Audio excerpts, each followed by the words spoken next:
Hello students, आज के इस वीडियो में हम पढ़ेंगे मीनिंग ऑफ अनएम्प्लॉयमेंट। बेरोजगारी का अर्थ क्या है, उससे रिलेटेड कुछ टर्म्स हैं जैसे कि लेबर फोर्स क्या होता है, वर्क फोर्स क्या होता है और बेरोजगारी के प्रकार, that is types of unemployment. शुरू करते हैं मीनिंग ऑफ अनएम्प्लॉयमेंट से। बेरोजगारी का अर्थ क्या है? Unemployment refers to a situation where all able and willing persons may not find jobs। ठीक है, तो अनएम्प्लॉयमेंट उस परिस्थिति को बोलते हैं, उस सिचुएशन को बोलते हैं जहां वो लोग जो काम करने योग्य हैं, मतलब एबल हैं, और काम करने के लिए इच्छुक हैं, विलिंग हैं, काम करना चाहते हैं, ये दोनों चीज अगर प्रेजेंट है, वैसे पर्सन्स जो एबल भी हैं और विलिंग भी हैं, काम करने योग्य भी हैं, काम करना चाहते भी हैं, अगर उन व्यक्तियों को जॉब्स नहीं मिलता है तो वो जो परिस्थिति हमारे सामने है उसे हम बेरोजगारी कहते हैं। प्रत्येक देश में बेरोजगारी होना एक सामान्य बात है, भले ही उसकी अर्थव्यवस्था विकसित हो अथवा अल्प विकसित हो। ठीक है, अब एबल एंड विलिंग पर्सन्स को हम लोग एक एग्जाम्पल से समझते हैं। सपोज हम लोग एक बेगर का एग्जाम्पल लेते हैं। ठीक है, तो हम बेगर्स को बेरोजगारों की श्रेणी में नहीं रख सकते, क्योंकि वे शारीरिक दृष्टि से स्वस्थ होते हुए भी उनमें काम करने की इच्छा नहीं होती है जनरली, तो उन्हें हम बेरोजगारी की श्रेणी में नहीं रखेंगे। उसी प्रकार से ऐसा हो सकता है कि कोई व्यक्ति विलिंग हो, उसमें काम करने की इच्छा हो, परंतु वो काम करने योग्य ना हो। ऐसे में हम ले सकते हैं, जैसे अगर कोई अस्वस्थ व्यक्ति है, वृद्ध है, मानसिक रूप से थोड़ा मेंटली डिस्टर्ब्ड है, तो मेंटली अनस्टेबल है, मेंटली अनसाउंड है, तो वैसे लोगों को भी हम बेरोजगारों की श्रेणी में नहीं लेंगे, क्योंकि भले वो काम करने की इच्छा रखे लेकिन वो काम करने के लिए they not able, they not be able to do the work, वो काम करने योग्य नहीं है, इसलिए उन्हें भी बेरोजगारों की श्रेणी में नहीं रखा जाएगा। तो बेरोजगारों की श्रेणी में हम उन्हें ही कवर करेंगे जो एबल एंड विलिंग पर्सन्स, जब उनको जॉब्स नहीं मिलता है उसी परिस्थिति को बेरोजगारी कहा जाएगा। Removal of unemployment has been given serious consideration only after the fifth plan. ये आप ऑब्जेक्टिव के पॉइंट ऑफ व्यू से याद रखेंगे कि बेरोजगारी को हटाने के लिए सीरियस कंसिडरेशन, मतलब सही तरीके से बोल सकते हैं कि जो प्रयत्न किया गया सही मायने में, वो फिफ्थ प्लान के बाद हुआ। जैसा कि आप जानते हैं कि जब भारत आजाद हुआ उसके बाद हमने पंचवर्षीय योजना को अडॉप्ट किया, प्लानिंग कमीशन का गठन हुआ था 1950 में, उसके बाद से हम पंचवर्षीय योजना बनाने लगे। तो स्टार्टिंग के जो 5 ईयर प्लान्स थे उसमें हमने अनएम्प्लॉयमेंट को हटाने के लिए एक एक्सप्लिसिट ऑब्जेक्टिव नहीं रखा कभी भी। हमने यही अवधारणा हम लेकर चल रहे थे कि जिस तरीके से अगर इकोनॉमी ग्रो करेगा तो खुद ब खुद बेरोजगारी की जो समस्या है उसका हल निकल आएगा, लेकिन ऐसा हुआ नहीं। इसलिए it was only after the fifth plan कि हमने बेरोजगारी की समस्या को हटाने के लिए सीरियस कदम उठाए, सीरियस कंसिडरेशन उसके लिए लिया गया। ठीक है, now let us quickly understand the difference between labor force and workforce। ये इंपॉर्टेंट है कि आप लेबर फोर्स और वर्क फोर्स के बीच में जो डिफरेंस है उसे समझें। चलिए अब शुरू करते हैं, लेबर फोर्स और वर्क फोर्स के बीच में डिफरेंस को समझते हैं। Labour force is also known as labour supply. ध्यान रखेंगे कि लेबर फोर्स को हम और क्या बोल सकते हैं, labour supply. Labor force refers to the number of people who are able and willing to work. इसका मतलब है कि लेबर फोर्स में हम उन सभी व्यक्तियों को शामिल करेंगे जो काम करने योग्य हैं एवं जो काम करने के लिए इच्छुक हैं। ठीक है, तो लेबर फोर्स लेबर सप्लाई को बोलते हैं। इसमें वो सभी लोग शामिल हैं जो काम करने योग्य हैं और करना चाहते हैं, काम करने के लिए इच्छुक हैं। तो इसका मतलब हो गया कि लेबर फोर्स में एम्प्लॉयड और अनएम्प्लॉयड दोनों ही लोग शामिल हैं। ठीक है, तो लेबर फोर्स एक बड़ा टर्म है, वो देश के लेबर सप्लाई को दर्शाता है कि देश में कितने लोग हैं जो काम करना चाहते हैं और काम कर सकते हैं। अब लेबर फोर्स वर्क फोर्स से अलग है। कैसे अलग है? लेट अस सी। वर्क फोर्स में वही लोग शामिल होंगे जो एक्चुअली वर्किंग है। तो यहां ये समझ में आया कि वर्क फोर्स में एम्प्लॉयड लोगों को हम बस काउंट करेंगे, जबकि लेबर फोर्स में हम एम्प्लॉयड और अनएम्प्लॉयड दोनों को ही इंक्लूड करेंगे।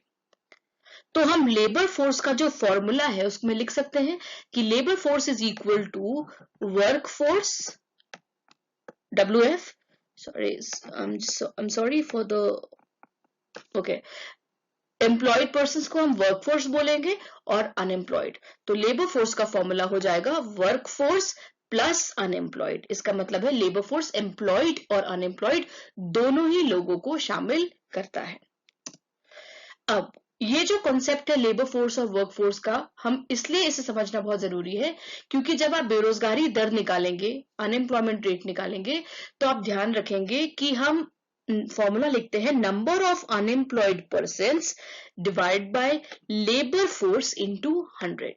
कई बार बच्चों को कंफ्यूजन हो जाता है कि यहाँ वर्क फोर्स होना चाहिए, नहीं, यहाँ लेबर फोर्स होगा, क्योंकि वर्क फोर्स का मतलब हुआ वो लोग जो ऑलरेडी एम्प्लॉयड हैं। तो एग्जाम्पल से हम समझते हैं, सपोज करो लेबर फोर्स है 1000, इसका मतलब है देश में काम करने वाले लोग, इनफैक्ट देश में जो काम करने योग्य हैं एवं जो काम करना चाहते हैं वैसे लोगों की संख्या है 1000। उसमें से 800 लोगों को जॉब्स मिल जाता है, तो वो 800 वर्कफोर्स का हिस्सा हो गया। 1000 हमारे पास लेबर का सप्लाई है, उसमें 800 को नौकरी मिल जा रही है, तो बेरोजगार कितने हुए? 200। तो अगर बेरोजगारी दर निकालना है तो हम 200 जो अनएम्प्लॉयड लोग हैं उसको हम भाग देंगे लेबर फोर्स से। लेबर फोर्स कितना है? 1000 इंटू 100। इस तरीके से हम बेरोजगारी दर निकाल पाएंगे। नाउ टाइप्स ऑफ अनएम्प्लॉयमेंट शुरू करने से पहले मैं बता दूं आपको कि लेबर फोर्स में हम उन्हीं लोगों को शामिल करेंगे जो वर्किंग एज पॉपुलेशन को बिलोंग करते हो। ठीक है, now let us start types of unemployment. उसमें सबसे पहला कैटेगरी है फ्रिक्शनल अनएम्प्लॉयमेंट। ठीक है, अब फ्रिक्शनल अनएम्प्लॉयमेंट क्या है देखते हैं। Frictional unemployment is a temporary phenomenon. Frictional unemployment को हम घर्षण जनित बेरोजगारी भी बोलते हैं। फ्रिक्शनल अनएम्प्लॉयमेंट को हम घर्षण जनित बेरोजगारी भी बोलते हैं।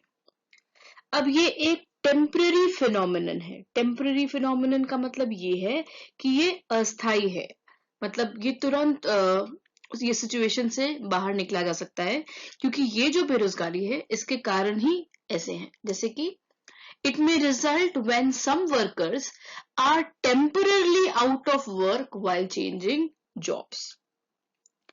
अब जॉब चेंज करने के बीच का जो अंतराल होता है, सपोज आप किसी कंपनी एक्स में जॉब कर रहे हैं, आपने वहां फरवरी तक जॉब किया एंड आप स्विच करना चाह रहे हैं बेटर अपॉर्चुनिटी के कारण किसी दूसरी कंपनी में, लेकिन वो दूसरी कंपनी कहती है कि आप नई फाइनेंशियल ईयर से ज्वाइन करिएगा अप्रैल से।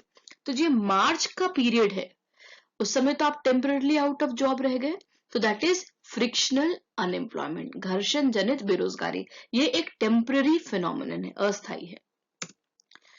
इट में also result when work is suspended. अगर काम सस्पेंडेड है स्ट्राइक के कारण, लॉकआउट के कारण, तो इस टाइप का जो अनएम्प्लॉयमेंट जनरेट हो रहा है उसे भी हम फ्रिक्शनल अनएम्प्लॉयमेंट के अंदर ही पढ़ेंगे। फ्रिक्शनल अनएम्प्लॉयमेंट, ये जो गैप है, जो टाइम है, जो अंतराल है जब लोग बेरोजगार रह रहे हैं, एक जॉब से दूसरी जॉब को ज्वाइन करने के बीच का जो गैप है, वो इसलिए अराइज करता है क्योंकि कुछ डिफिकल्टीज आती है वर्कर और वैकेंसी को एक साथ लाने में। कई बार होता है कि ऐसे नए व्यक्ति जो श्रम शक्ति में पहली बार प्रवेश करते हैं तो उन्हें रोजगार प्राप्त करने के लिए कुछ समय लग जाता है, इसलिए वो कुछ समय के लिए बेरोजगार रह जाते हैं क्योंकि उन्हें अपॉर्चुनिटीज के बारे नहीं पता होता है।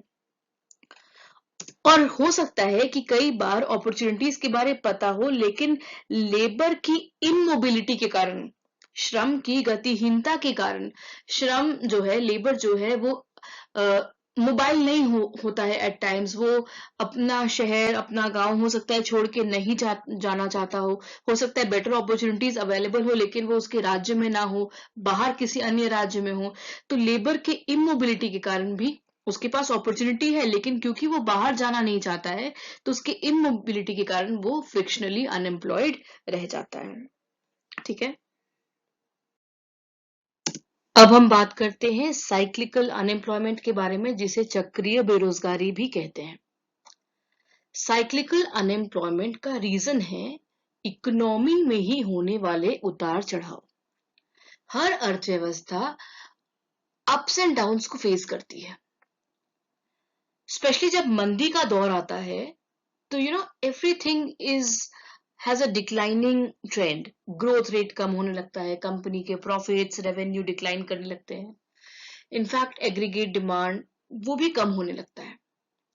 तो ऐसे सिचुएशन में जो प्रोड्यूसर्स हैं वो प्रोडक्शन को कट डाउन करने के बारे सोचेंगे, इसलिए वो एम्प्लॉयमेंट को भी कट डाउन कर देंगे। और जब वो एम्प्लॉयमेंट को कट डाउन कर देंगे तो नेचुरली बेरोजगारी की समस्या उत्पन्न होगी। So this is what is cyclical unemployment. इसका जो मेन रीजन है वो कीन्स ने डिस्कस किया है, इसलिए इसे केन्शियन अनएम्प्लॉयमेंट भी बोलते हैं। जैसा कि मैंने बताया कि it occurs due to economic fluctuations in the economy. आर्थिक उतार चढ़ाव के कारण ही साइक्लिकल अनएम्प्लॉयमेंट होता है। फिर जैसा कि मैंने बताया ट्रेड साइकिल्स, व्यावसायिक चक्र, ठीक है, रिसेशन का दौर, रिसेशन अगर बहुत लंबे से प्रोलॉन्ग रहा, बहुत लंबे समय तक रहा तो इकोनॉमी डिप्रेशन में जा सकता है। ऐसे केसेस में everything goes on declining, growth rate, profits, as I told, revenue of the companies, aggregate demand, everything falls। ठीक है, तो इस तरीके से इस पर्टिकुलर सिचुएशन में जो अनएम्प्लॉयमेंट उत्पन्न होगा उसे हम साइक्लिकल अनएम्प्लॉयमेंट कहेंगे। This I have already explained. When aggregate demand falls, producers will cut down the production, they will reduce the production, and hence they will cut down employment. In fact, producers will now, they'll not hire people, they'll fire people. And ये जो बेरोजगारी है ये particularly पूंजीवाद देशों में आपको देखने को मिलेगा, कैपिटलिस्ट बायस्ड कंट्रीज में। ठीक है, रेफरेंस के लिए मैं बता दूं 1929 से 1933 का जो फेज था भीषण मंदी का, उस समय भी बहुत बेरोजगारी उत्पन्न हुआ था। ठीक है, that's all about cyclical unemployment. Okay, अब हम बात करेंगे स्ट्रक्चरल अनएम्प्लॉयमेंट के बारे में, संरचनात्मक बेरोजगारी। ठीक है, इसे एक एग्जाम्पल से शुरू करते हैं कि सपोज कुछ वर्कर्स हैं जो एक उद्योग में काम कर रहे हैं और कुछ समय बाद या कुछ साल बाद वो उद्योग बंद हो गया। ठीक है, उनके स्थान पर हो सकता है नए प्रकार के उद्योग को स्थापित कर दिया गया हो।